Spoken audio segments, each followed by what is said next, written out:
Hello all, welcome back. And today I had a little something off the beaten track there that I wanted to share with you folks. But of course, I thought doesn't need to be a book review to have a beer review, right? This is Salt Spring Islands Extra Special Bitter. And for those unfamiliar, that's an English style pub style ale where they basically the bitterness comes from dry hopping. They add the hops after everything's boiled. Mm, mm.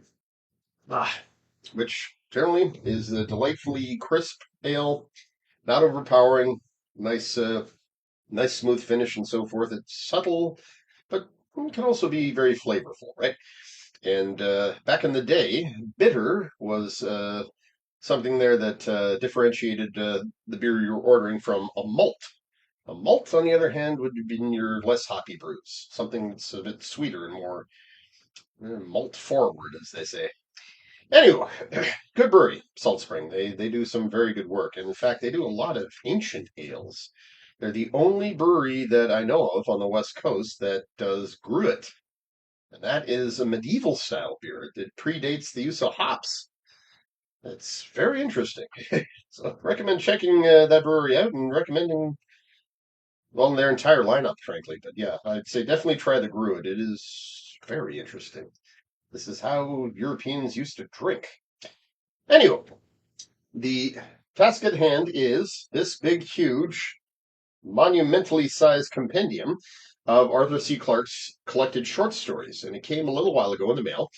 And one of the main reasons I wanted it is because it contains two short stories that are extremely vital and pivotal to just the history of science fiction in print and in film. And these stories are called Encounter in the Dawn and The Sentinel. Now, what's really, really interesting about them is that these two short stories, they were the basis of the first two parts of Stanley Kubrick's 2001: A Space Odyssey, which is, I'm sure people know, Arthur C. Clarke was a writer and consultant on that. And so was Carl Sagan, interestingly. He comes up in a bit. Anyway, so Encounter in the Dawn, and this will sound familiar, of course, this is about a survey ship from an alien empire there that is uh, pretty much looking at its last days, and they're out gathering as much information they can about the galaxy before their empire meets its doom. It's been predicted, and now basically the crew of the ship they're just waiting to hear back from the homeworld. Has it happened yet? You know? Yeah. And they're of course very far from home and rather nervous and rather anxious to get this work done because basically they're trying to create a preserved record of what their empire saw during its heyday. And yes, and what happens is the ship lands on Earth. They've inspected the outer solar system, found nothing. Then they find this promising planet with a nice atmosphere. They head on down. They send a robot out to scout, and lo and behold, this robot spots a settlement. And so, therefore, they then make contact with the people there. And they have to then, of course, leave. And what we're then, the big reveal is that this place is actually Mesopotamia.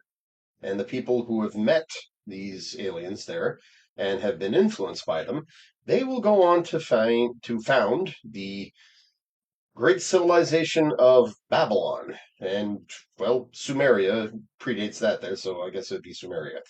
But yeah, basically everything there in Mesopotamia, the great civilizations that rose and fell, these Arthur C. Clarke is essentially alleging that, yeah, the dawn of human civilization, as the term Encounter in the Dawn, was in fact due to paleo contact.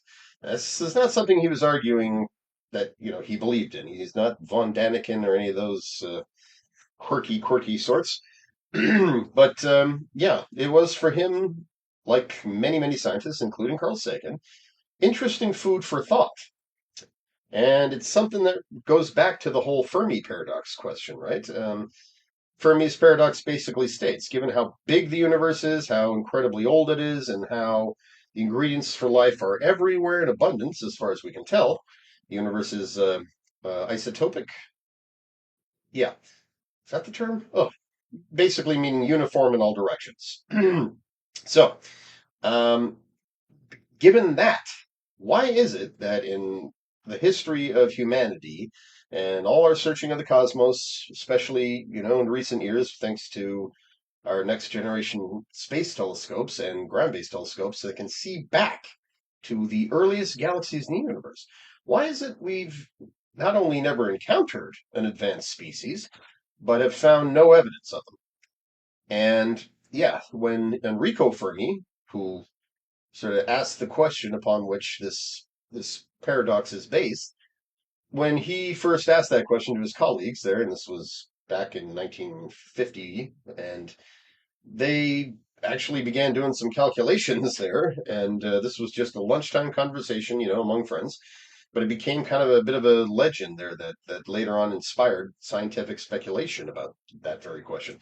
Anyway, they wrote out some equations and calculations on their napkins, and a key finding they had was that contact is something that should have happened multiple times by now. Just given the likelihood of an alien species emerging in our galaxy at some time in the past, and the time it would take them to grow, multiply, settle other worlds, and then theoretically several such species would have emerged.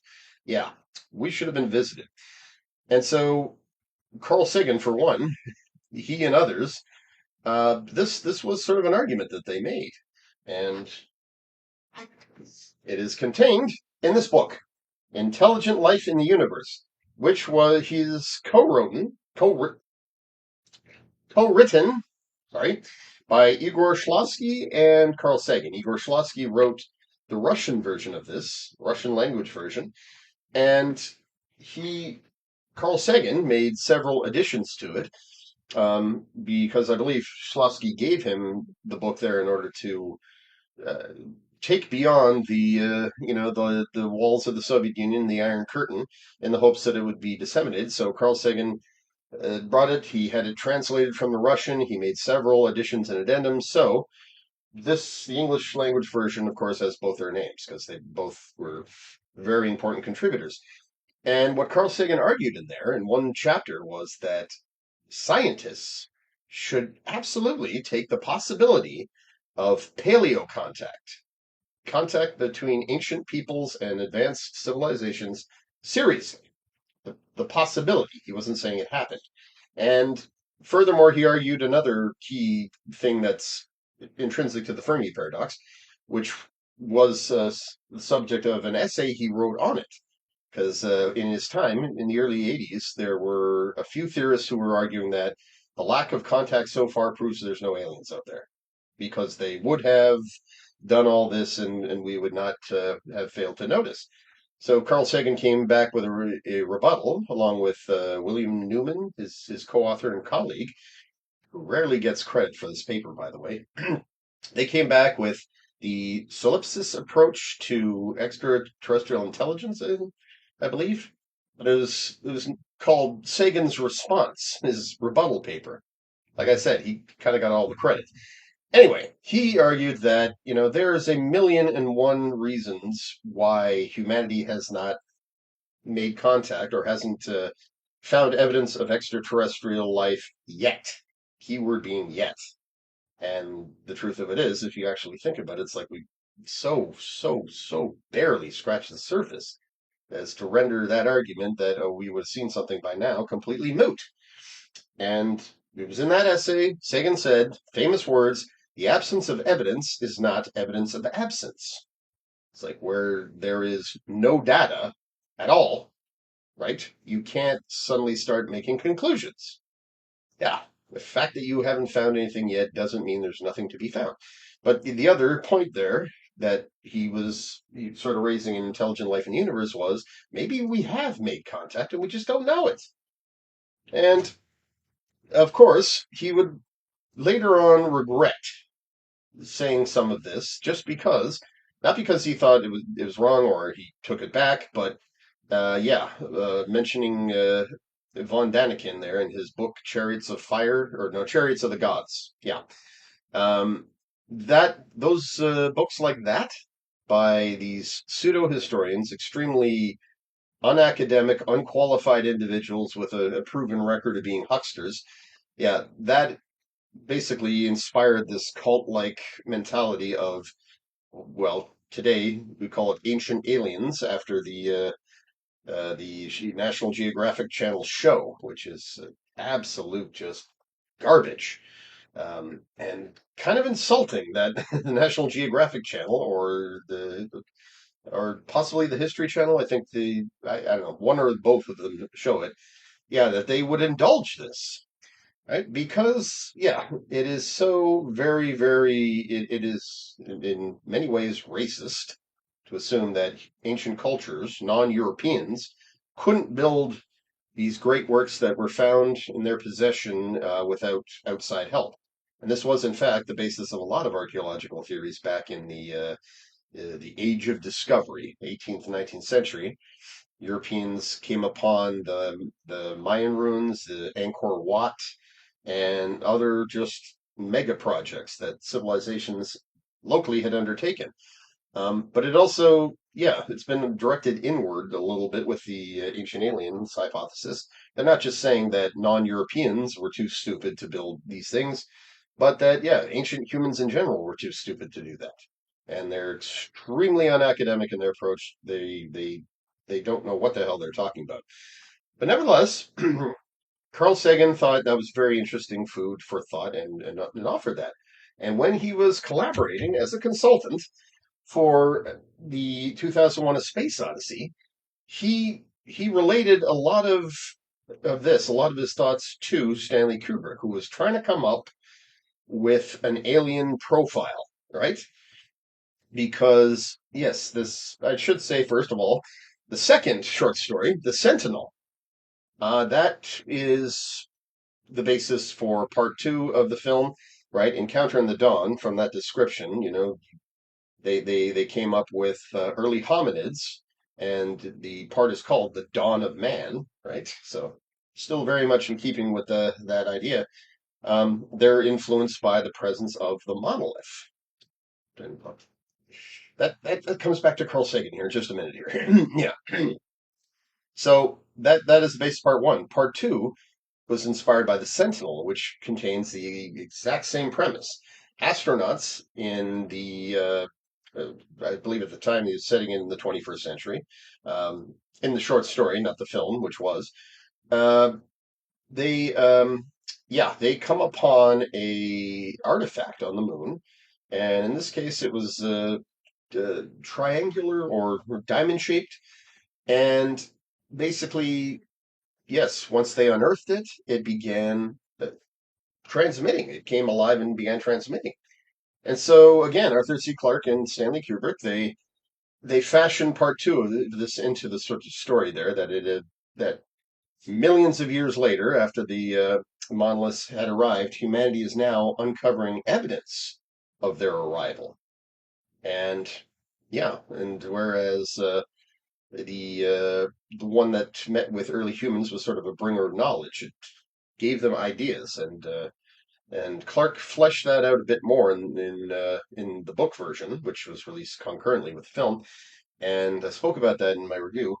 Yeah, he said that the monoliths not only inspired one of their flock there to learn how to hunt with a you know fashioned implement, but the others it began putting the ideas in their head of like throwing rocks and how to target it accurately, how to tie strings of grass and all this stuff. All these habits that would go into not just making weapons, but making baskets and tools and everything that early humans needed to defend themselves, to till the earth, to transport food and sundries from one place to the next.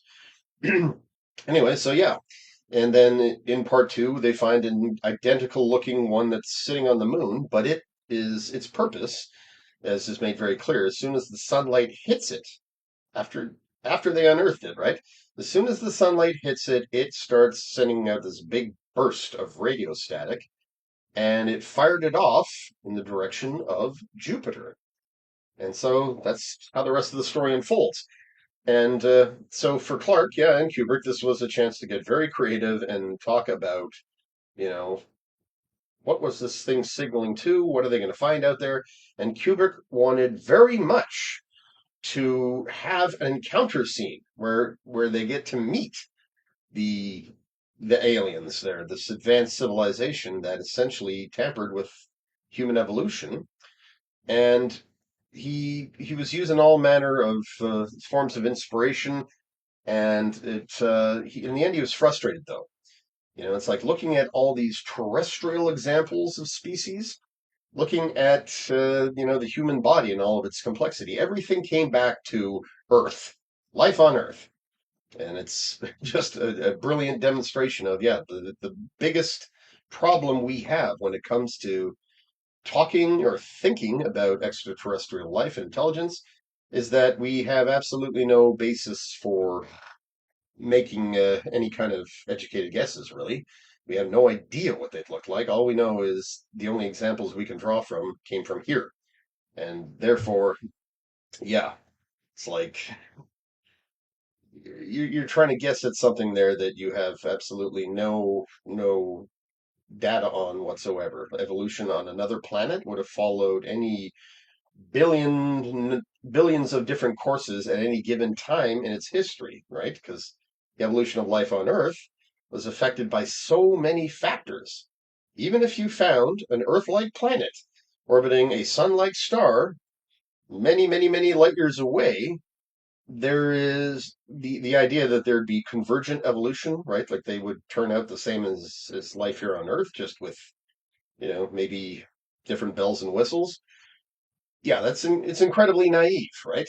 They're the history of their planet and the evolutionary forces affecting them, which include meteorites and asteroids striking periodically, and also the tilt of the planet's axis. Whether or not they got seasons and how intense they were, all of this stuff would be different, and the land masses. Is it tectonically active? Well, okay. Well, what do the continents look like, and what's that going to give rise to, right? Huh, big question. A lot of points there. So the point is, if I could accidentally make it, is that not Clarke, sorry, Carl Sagan, he came in to consult on this, and Kubrick said, "What's an alien going to look like?" And Carl Sagan told him, in one sec, he said, "It's pointless guessing, right? Because anything you come up with is going to be human human based or just Earth life based." And that's exactly the problem that Kubrick was experiencing. So he's like, right, so what do I do? And so Carl Sagan basically told him that you should go with something completely non biological, non Earth like. You should be, and this was another major point he raised, if we ever do encounter extraterrestrials, advanced extraterrestrial life, then chances are we're not going to be meeting them face to face, their flesh and blood entities. We're going to be meeting their technology because space exploration is really hard, really time consuming, really long. So, yeah, the odds of first contact happening between people is really, really not practical at all. It's not likely at all. So Kubrick went with that, and he picked the like a simple, basic shape, right? A rectangular shaped black monolith, just the picture perfect representation of unknown. And he picked that as their form, and it's like, is that a spacecraft? Are they inside of it, or are their brains uploaded into it? Right? Is this an artificial intelligence, a or a hybrid intelligence? Right? Something that came from an organic mind, but now is residing inside of a machine? We don't know. And that is the genius of it. If we ever do meet extraterrestrials through their technology, in all likelihood, we're not going to have any idea what we're talking to. It's like, who are you? And the answer, it would not be anything that would come out verbally that we could understand like that. But yeah, however they communicate, the answer would likely be, yeah, we are of this, right? It's like, is that you or your species?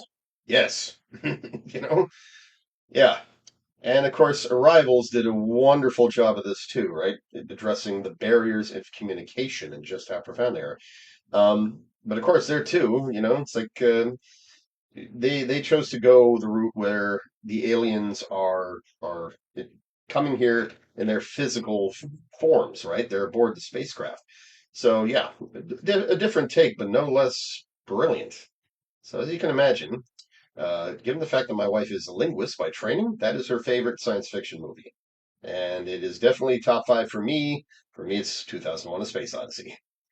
And learning about how that came originally from those short stories, because yes, in fact, Arthur C. Clarke, no, sorry, Stanley Kubrick, he had been looking for the rights to a sci-fi story because he really wanted to tackle that issue of extraterrestrials, and he was inspired by some documentary films about NASA and about future space exploration, which were really quite cool. And I would be remiss if I didn't mention the story that Sagan used in his book Intelligent Life in the Universe, him and Shklovsky's book. Credit where credit is due. He said that if paleo contact had occurred, well, yeah, we would not likely be able to tell, because if there was any record of it, it would have been expressed in language that was relevant for the time, right? And by that he meant, the people would not have been saying, yes, they were advanced people from the stars who came aboard spaceships to study us because their civilization was looking to learn, and yada yada yada. Yeah, they're not going to explain how and who and what these beings were, although saying they came from the stars, entirely likely, right? Because humanity has always believed that divine messengers come from above. And well, and then the ones you don't want to listen to, they tend to come from below or the dark places around you, common elements. But yeah, he figured that their accounts would be just expressed, codified in terms of mythology and spirituality, right? As was common during the time. So that, in fact, books like the Epic of Gilgamesh, the what else? Yeah, the Babylon creation myth too, from which the Genesis is largely inspired. Yeah, and yeah, multiple biblical accounts, the ones that predate the no, the ones that predate the 7th century or so, yeah, that were kept orally until at that point when they were written down. And yeah, the Chinese myths of their ancient history, the Three Emperors, Five Sovereigns period, I think it's called. All of these things are written about when they were written from oral tales. They were very, very spiritual, right? They sounded very otherworldly. And the example he uses to show how that could be used for first contact. And he used an example from the Tlingit Nation of the Pacific West Coast. That's down in Washington State, south of where I'm currently recording from, which is Lekwungen territory. Yeah, the Tlingit had an oral tale, or a story as part of their oral tradition, which an anthropologist would come upon by the 1950s, I think. He was, studying the culture, and so he was familiarized with this story, and he kind of put two and two together and realized this was a story about the Tlingit people making contact with French traders back in the 16th century or so. And that was his theory, but it really fit the facts. We know for a fact by that time there, the record certainly existed, that French explorers and traders had come up the West Coast, and this was a specific expedition, and that they had put in and traded with the locals and met some of the locals. And now to hear the Tlingit account is very fascinating, because they're not only describing large ships and the process of meeting these people, and also there's part of the account is of a blind man who I assume is an honored elder and a very wise person, he went aboard the ship, and for which I would assume that yeah he wanted to see what was going on and sign off on any deals or something. And his own description of walking around the deck, no eyesight, but feeling the boards and sounds, the creaks and the rocking, he knew he was on a ship. And then, how they then left. And it's all told in a rather spiritual way, right? It's as if the ship itself were of the spirit world and came in, but that there were men, funny looking men aboard, and that yes, they there was this exchange of words, goods, in a language that neither understood the other, and then they went on their way. And yeah, this he included this example by saying that yeah, contact between pre-literate societies um, and a more technologically advanced society, right, which did make records of encounters that they had, yeah, it would be expressed this way. So for humans meeting more advanced extraterrestrials, yeah, that too would come across in spiritual language. And of course, again, that's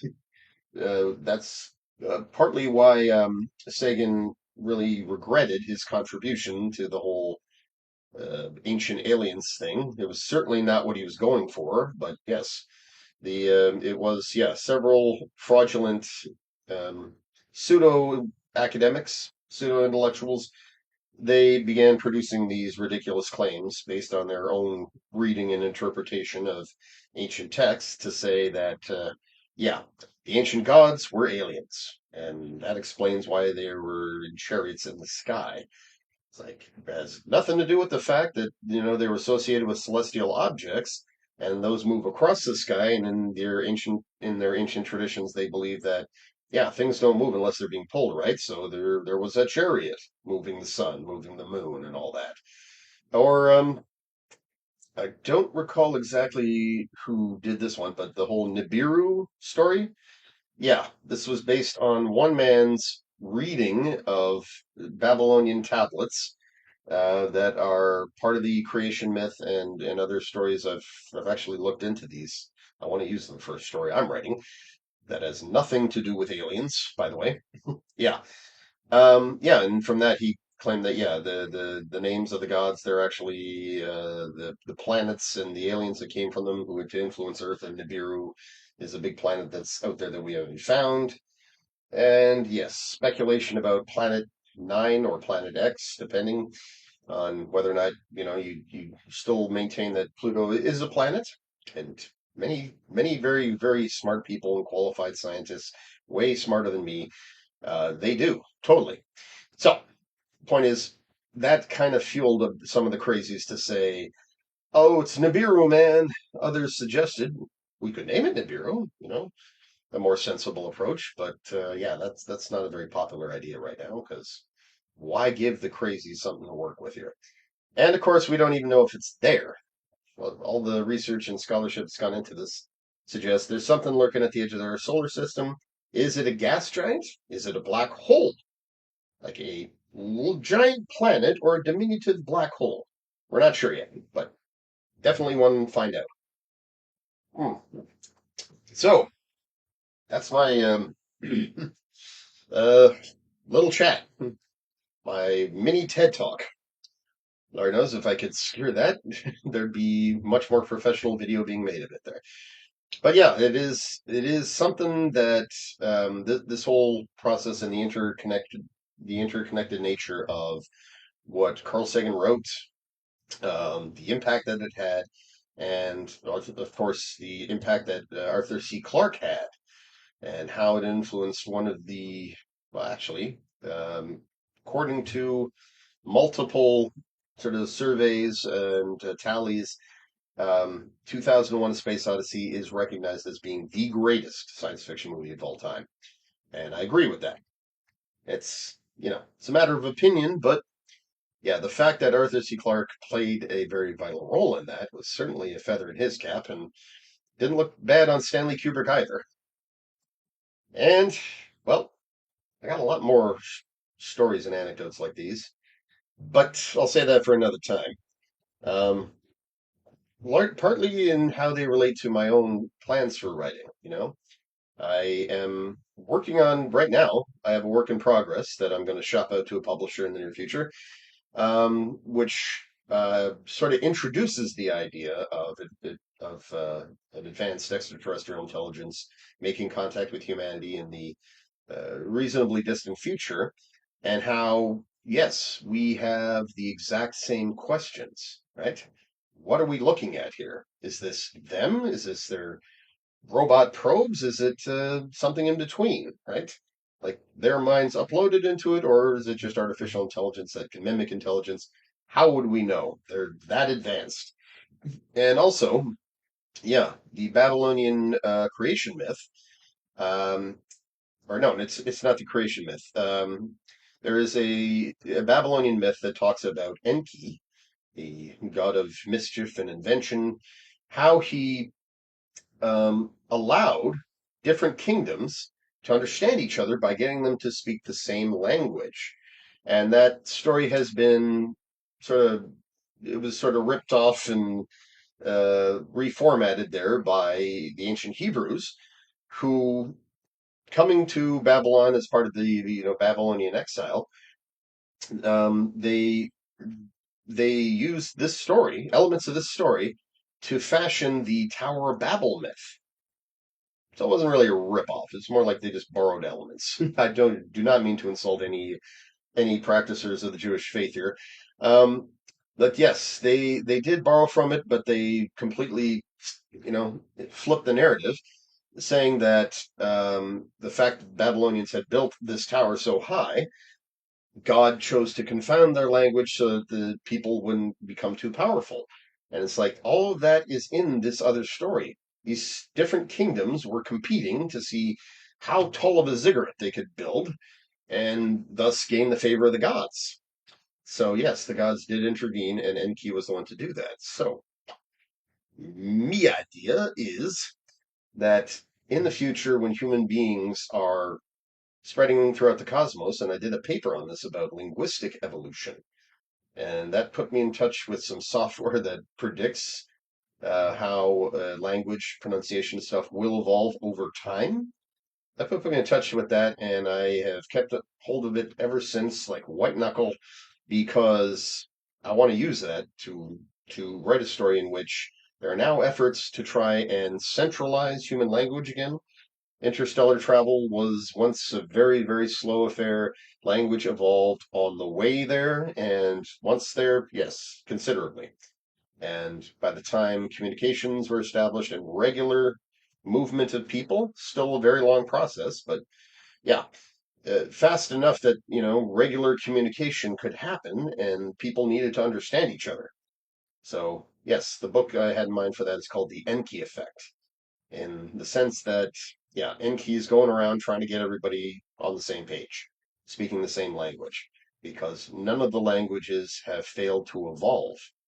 And I think it would also be a pretty fun twist if, in fact, the language that the settlers took with them to nearby Earth-like planets and stars, that it was actually truer to the our modern day languages, which of course would include English, the language of commerce and diplomacy and academia at the time, at this time, yeah, but not just that, that yes, future civilizations would take many languages with them. There'd be loan words and crossovers. It's yeah, using my wife's expertise and that software predicting evolution.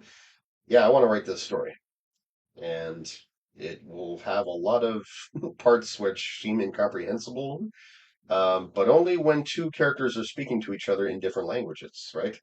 The point of view person, their part's written in English. The other person's, however, what's coming across sounds like Old English slashed with German, Russian, Chinese, Spanish, Swahili, Hindi, and other just uh, all of these different languages because, of course, all the blending and the loan words and so forth. So yeah, It promises to be a fun time. It's one of many projects I was hoping to start a while ago, but life intervened. But things are getting better around here and more stable, so I feel like creative writing is something that I can once again get into. Okay, so that's all for me. I'm going to enjoy my beer. You enjoy your evening. Take care.